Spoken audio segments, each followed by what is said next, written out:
ಯಾಕೆಂದ್ರೆ ಮನೇಲಿ ನಮ್ಮ ಅಣ್ಣ ಡಾಕ್ಟರ್ ಇದ್ದಾನಲ್ಲ. ಅದು ನಿಜಾನೇ.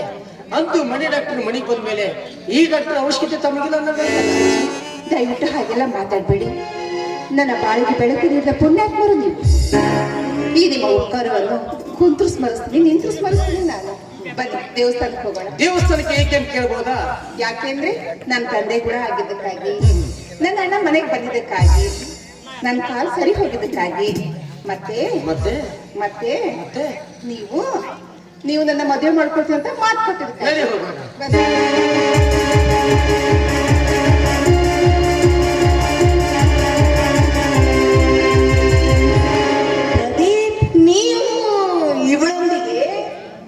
ಅತ್ತಿಗೆ ಮುಚ್ಚೆ ಬಾಯಿ. ಯಾರೇ ನಿನ್ನ ಅತ್ತಿಗೆ? ದೂರ ತರಲಿಲ್ಲೇ ಪಿಶಾಚಿನಿ. ಹಾಗೆ ಹೀಯಾಳಿಸಿ ಮಾತಾಡಬೇಡಿ. ನಾನೀಗ ಕುಂಟಿ ಅಲ್ಲ, ನಿಮ್ಮೆಲ್ಲರ ಸೇವೆ ಮಾಡೋದಕ್ಕೆ. ಆ ನಿನ್ನ ಸೇವೆ ಸ್ಥಾನವನ್ನ ಬೇರೆ ಎಲ್ಲಾದ್ರೂ ನೋಡ್ಕೊ ಹೋಗು. ಸಿಕ್ಕಲ್ಲಿ ಸೇವೆಯ ಸ್ಥಾನ ಹುಡುಕಿ ಸಿಕ್ಕವರ ಜೊತೆ ಪ್ರೇಮದ ಗಾನ ಹಾಡಲಿಕ್ಕೆ ಇವಳೇನು ನಿನ್ನಂತೆ ಬೀದಿ ಬಿಕಾರಿ ಅಲ್ಲ. ಏನ್ ಮಾತಾಡ್ತಾ ಇದ್ದೀರಾ ನೀವು? ನಾಳೆ ನೀವು ನನ್ನ ಕೈ ಹಿಡಿಯುವ ನನ್ನ ಭಾವಿ ಪತಿಯಾಗಿದ್ದೀರಾ. ನೀವು ಅತ್ತಿಗೆ ಮದುವೆ ಅಂತ ಮಾತು ಕೊಟ್ಟಿದ್ದೀರಾ. ನಿಜ. ಅಂದು ನಾನು ಆ ರೀತಿ ನಟನೆ ಮಾಡ್ತಿದ್ರೆ ಇನ್ನು ನೀನು ನನ್ನ ಮನೆಗೆ ಬರ್ತಾ ಇರ್ಲಿಲ್ಲ. ಇವಳ ರೂಪ ಇವಳ ಹುಚ್ಚು ನಿಚ್ಚಲಾಗ್ತಾ ಇರ್ಲಿಲ್ಲ. ಅಂದ್ರೆ ನನ್ನ ಆಸ್ತಿನೆಲ್ಲ ನಿಮ್ಮ ಹೆಸರಿಗೆ ಬರ್ಸ್ಕೊಂಡು ನನಗೆ ಈ ರೀತಿ ಮೋಸ ಮಾಡ್ತಾ ಇದ್ದೀರಾ.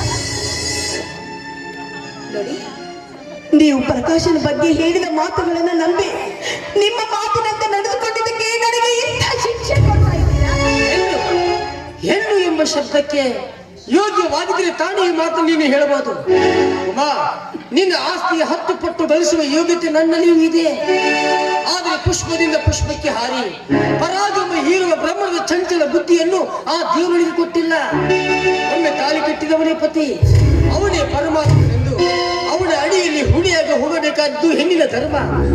ನೀನು ಬೀಯವರೆಗೂ ಓದಿಕೊಂಡ ಸುಶಿಕ್ಷಿತಳು ಎಂಬುದು ಅರ್ಥವಾದ್ರೆ ಏನು? ಕೈ ಹಿಡಿದ ಪತಿಯ ಉದ್ಧಾರಕ್ಕಾಗಿ ನೀನು ಪಾಲಿಸಬೇಕಾದ ರೀತಿಯೇನು, ನೀತಿಯೇನು? ಗೃಹಿಣಿಯಾಗಬೇಕಾದ್ರೆ, ಮುತ್ತೈದೆ ಎನಿಸಿಕೊಳ್ಳಬೇಕಾದ್ರೆ ಈ ನಿನ್ನ ನಡೆ ನುಡಿಗಳೇನು? ಇವನ್ನೆಲ್ಲ ಮರೆತು ಕೇವಲ ಬಣ್ಣದ ಅಲಂಕಾರ ತಿರುಗಾಡಿ ಹೆಣ್ಣಿಗೆ ಈ ನಮ್ಮ ಹಿಂದೂ ಧರ್ಮದಲ್ಲಿ ಸ್ಥಾನವೇ ಇಲ್ಲ. ನೀನು ಎಲ್ಲಿಂದ ಬಂದೆ? ಯಾರಿಗಾಗಿ ಹುಟ್ಟಿರುವೆ? ಯಾರೊಡನೆ ಬಾಳಬೇಕೆಂದಿರುವೆ? ನಿನಗಿದ್ದ ಆಸ್ತಿ ಅಹಂಭಾವದಲ್ಲಿ ಮದ ತುಂಬಿದ ಈ ಸೌಂದರ್ಯದಲ್ಲಿ ಆ ನಿನ್ನ ಪತಿಮಣಿ ಕೆಲಸ ನಿನಗೆ ಹೇಸಿಗೆ ಆಯಿತು.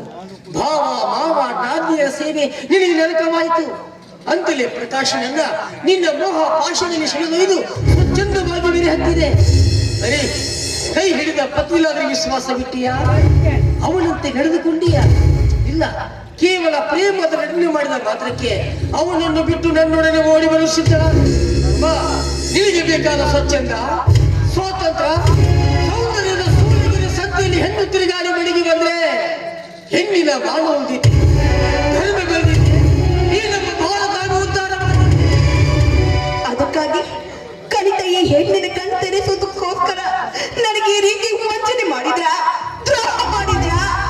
ಹೇಳಿ ಹೇಳಿ. ಇದನ್ನೆಲ್ಲ ಮಾಡಿದ ನಾನು ನನ್ನ ಹಿತಕ್ಕಾಗಿ ಅಲ್ಲ, ನಿನ್ನ ಹಿತಕ್ಕಾಗಿ. ಅಂದ್ರೆ ಅಂದ್ರೆ ಕಲಿತ ಹೆಣ್ಣಿನ ಕಣ್ಣು ತರಿಸೋದಕ್ಕಾಗಿ. ಅತಿಯಾಗಿ ವಿಚಾರ ಮಾಡಕ್ ಹೋಗೋಣ. ಪ್ರಕಾಶ ನನ್ನ ಮನೆಯಲ್ಲಿ ಇದ್ದಾನೆ. ಹಾಗಾದ್ರೆ ನನ್ನನ್ನ ಪ್ರಕಾಶನಿಂದ ದೂರ ಮಾಡಿದ್ದೀರಂದ ಮೇಲೆ ನನ್ನ ತಪ್ಪನ್ನ ಕ್ಷಮಿಸಿ ದಯವಿಟ್ಟು ನಮ್ಮಿಬ್ಬರನ್ನು ಒಂದು ಮಾಡಿದೆ. ಬೇಕಾದ್ರೆ ಕರ್ಕೊಂಬರಮ್ಮ ನಿಮ್ಮ ಅತ್ತಿಗೆಮ್ಮ. ಆಯ್ತು ಡಾಕ್ಟರ್. ಅತ್ತಿಗೆಮ್ಮ ನಡೀರಿ ಮನೆಗೆ. ಅಯ್ಯ ಬಾಳಮ್ಮ ಹೋಗೋಣ.